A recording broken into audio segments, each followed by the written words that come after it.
would the court consider a PR bond with drug conditions for Mr. Madison since there is a delay in sentencing? No, but if you want to talk to him and bring it back, we can discuss it later, but not today. Thank you. You want me to have him zoomed in from the jail? Thank you, Your Honor. Do you want me to have him zoomed in from the jail or just adjourn it? We can adjourn it. I will talk to Mr. Madison. Miss Adams, did you get a date? So October 11th, we already have 10 scheduled. But I can't hear you, Miss Adams. October 11th, we have 10 scheduled, but that is the day after drug court. I don't know. What all do I have that morning? You got an 8 o'clock pretrial, you've got 10 sentencings, a 9 o'clock evidentiary, 10 o'clock termination trial. Oh, what the heck? All right, we'll set it over to October 11 at 8 a.m. Miss Underwood, all right? Thank you, Your Honor. Thank you. Okay. All right, and Mr. Jones is not logged back in yet. So, Miss Adams, can I get a date from Mr. Jones? Doesn't need to be 2 weeks. He's not going anywhere. October 18th at 8:15. So we'll set Mr. Jones over to October, you said what day? October 18th at 8:15. All right, and if he zooms back in, I'll let him know, all right, Miss Underwood? Thank you, Your Honor. And Mr. Renner is in jail as well, I believe, so, Miss Adams, if you can call the jail, I'll take Mr. Carter next, so, all right. So, this is in the matter of people of the state of Michigan versus Sean Raymond Carter, file number 23-21636 FC. I have Salvatore Milaro appearing on behalf of Mr. Carter, and I have Isaac Sneed appearing on behalf of the people. We did this morning receive some victim impact statements. And Mr. Milaro, do you need more time to review them with your client? I do not, Your Honor. All right.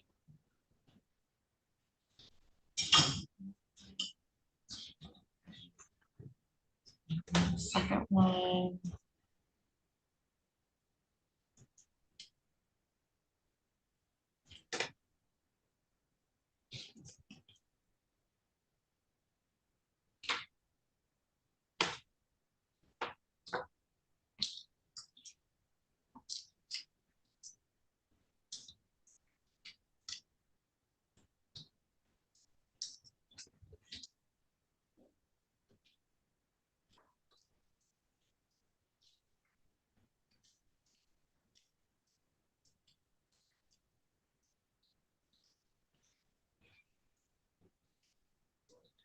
Okay, I have had an opportunity to review the victim impact statements. All right. Mr. Milaro, as I said, you've had an opportunity to read and review the pre-sentence report, Yes, Judge. and you've had an opportunity to review that with your attorney, Mr. Carter? Yes, All right, are you satisfied with Mr. Milaro as your attorney and the advice that he has given you? yes. Mr. Sneed, do you wish to explain or challenge the accuracy or relevancy of any information in the pre-sentence report? No, thank you. Mr. Milaro? No, Your Honor. Does the pre-sentence report disclose any prior convictions in which there exists any known constitutional defect? Mr. Sneed? No, Your Honor. Mr. Milaro? Not to my knowledge, Judge. All right, the probation department has computed the minimum sentencing guidelines for each count to be 36 to 71 months. Do you agree with that calculation guidelines, Mr. Sneed? Yes, Your Honor. Mr. Milaro? I do, Your Honor. Before the court passes sentence, Mr. Sneed is, we've received 4 victim impact statements. We've all been able to review them. Do you have anybody who wishes to make a statement today? Yes, Your Honor, the people do have, I believe at least 2 people wish to speak. Okay, 4 people wish to speak. okay. I'll have Ms. Petty introduce them. Can the grandmother come up with the first victim? Sure.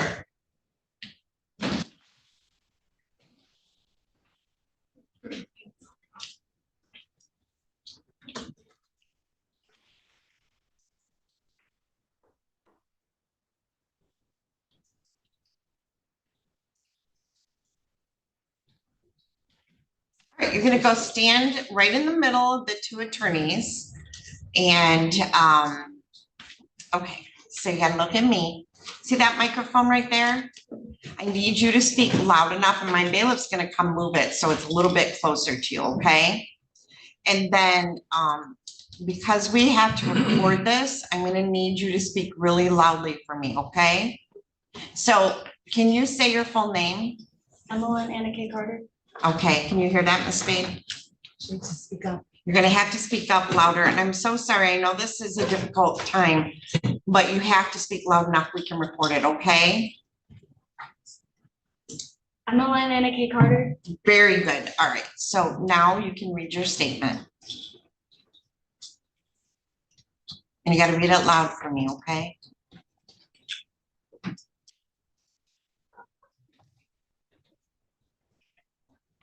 I'm supposed to be explaining how you deserve longer than 3 to 15 years, and you do deserve longer than that sentence. You don't deserve to only get 15 to lower in prison. You deserve way longer than that, and it kills me that you might not be able to get over.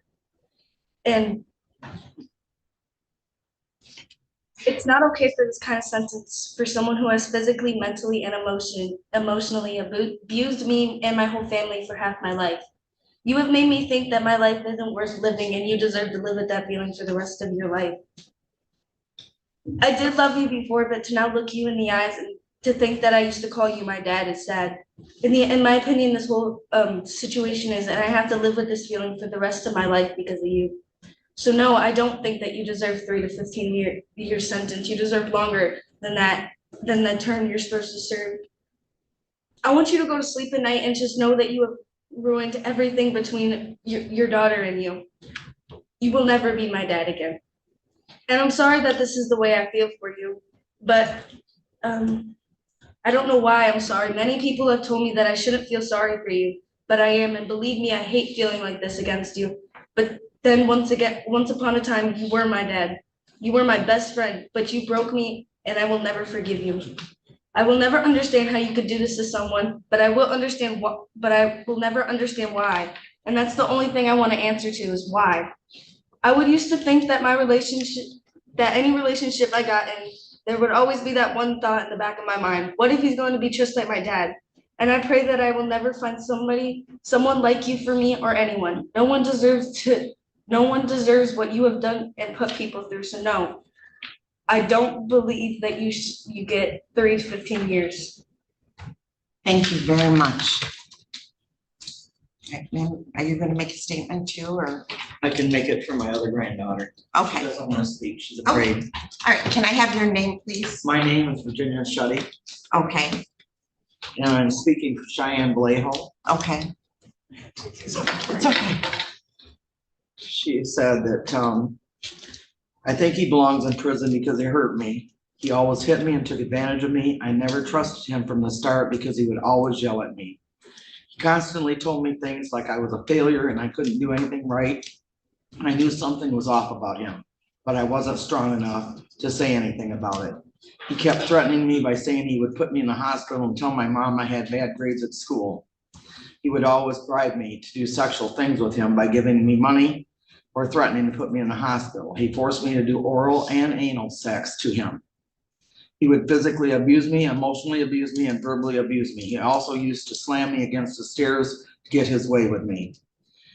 Anytime other adults were not at home, he took advantage of me. He would literally keep the door locked so I couldn't leave him and the other kids couldn't come into the room. He needs to be in prison for the rest of his life. He has ruined my life. His life should be ruined. There is no punishment that will make up for the way he treated me. Thank you.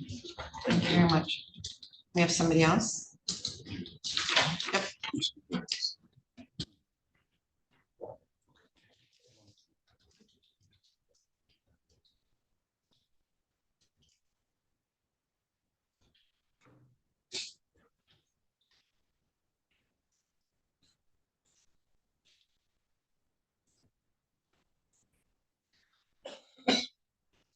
Can you say your full name for the record? My name is Robin Lynn Carter.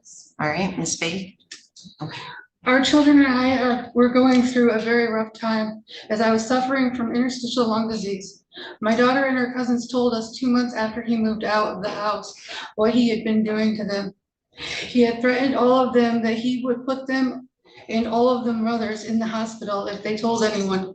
After he found out what the girls had said and he refused to finish his polygraph, Sean fled to Florida, where he could not be extradited back to Michigan. Emotionally, I was already stressed out from my own condition, and that only made things worse for me as I learned that we were really living with a monster. He sexually abused his own daughter and my nieces, my sister's daughter and his own siblings' children. I ended up having a bilateral lung transplant in July of last year. That alleviated some of the stress I was going through, but I'm still dealing with what my daughter and boys have been going through that I wasn't aware of at all. He had physically, mentally, and abused his sons in prior years while I was working, which I also found out about after or when he left. The children and I are getting help from psychiatrists. We will need help for the rest of our lives to cope with what Sean has done. I want Sean to get the maximum time for his crimes he has committed, where the kids can know that they are safe from any more harm that he can cause them. They will have time to heal and get closure, and they won't have to look over their shoulders for the time he is incarcerated. They will not be living in fear. They will be able to push forward in the future and have a chance for a wonderful life. Our children have all been bullied at school, and I was told that people made statements to all of the children that they deserved what their father did and they should kill themselves. All of our children have harmed themselves over what he has done. Emmeline and her brother Lucas Carter have spent some time at Cedar Creek Mental Facility, and her brother Wesley Carter spent some time at Havenwood Mental Facility. Thank you. Is there anybody else? Yes, Ron, one more.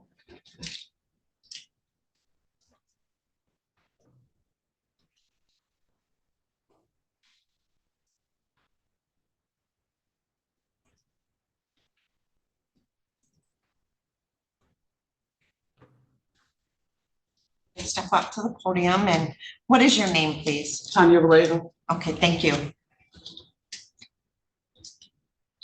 It's okay, take a deep breath.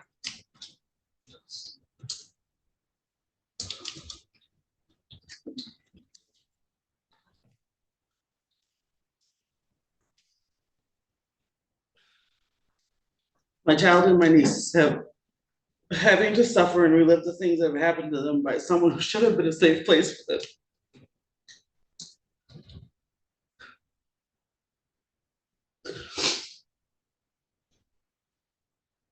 The guilt that I didn't know sooner and was unable to protect them from a monster.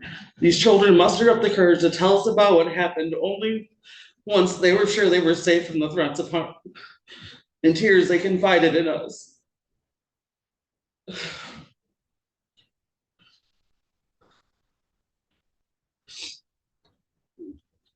The rage and pain that I felt for those little ones that have had their innocence shattered and their trust in people and family smashed to pieces.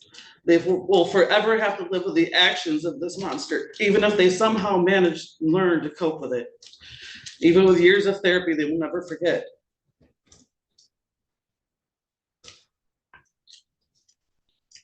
To watch your child cringe and recede from touches and hugs from people that they once trusted, but now are unsure if it is safe, is heartbreaking.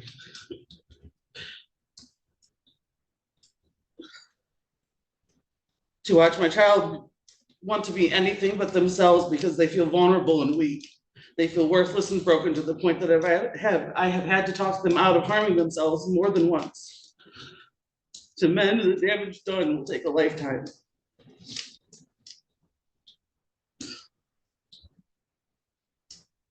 The fact that this person will be free again in their lifetime is sickening. He should suffer as these babies have. Every single one of them. Why should he have a future when theirs will always be plagued with the memories and the feelings of worthlessness? Being told by peers and others that they deserve to be abused or raped. He can play dumb all he wants, or blame my sister, even though the girls came to us first about the abuse and the threats and the sexual violations. The pain in my daughter's face as she told me about the sodomization and the forcing to perform oral sex will forever be ingrained in my heart and my mind. My heart goes out to all of his victims. I pray that their voices are heard and they get justice and the solace that they all deserve. Thank you, ma'am.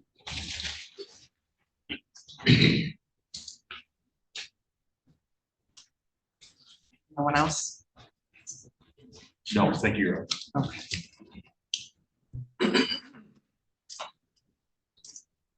All right.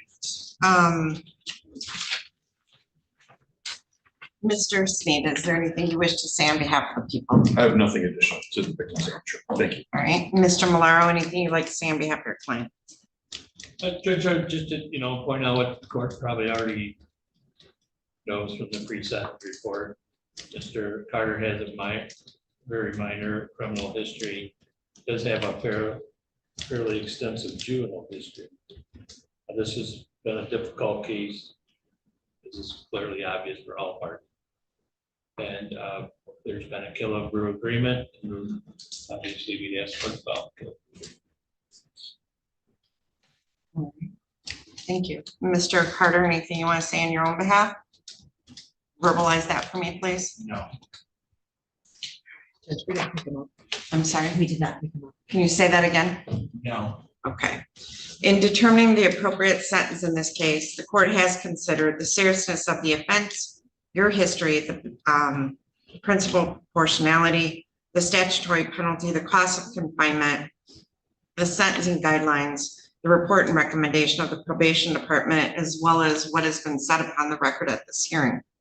The criteria and reasons for the sentence are the nature and gravity of the offense, the discipline appropriate to its commission, deterrence against repetition by you and by others, the potential for reformation, vindication for the law, and protection of society. I want to commend the victims in this case for having the strength to come up and make these statements. He may have had control of your life at one point, but you have control of your life moving forward. So I hope that you are all involved in intensive therapy and that you realize this is no reflection on you and that the future is in your hands and you can be successful and get past this with a lot of hard work. And I'm glad that you have the support of your family to do so.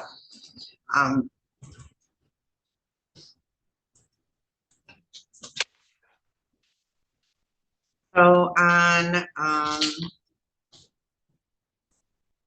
count one, it is sentence of court that you will serve 36 months to 15 years with the Michigan Department of Corrections. You have credit for 368 days already served. You are to pay $130 crime victim rights fee, $68 in state costs. You are to remain on the Michigan Sex Offender Registry for life, as well as to be on electronic monitoring for life and comply with all terms of parole regarding the sex offender registry.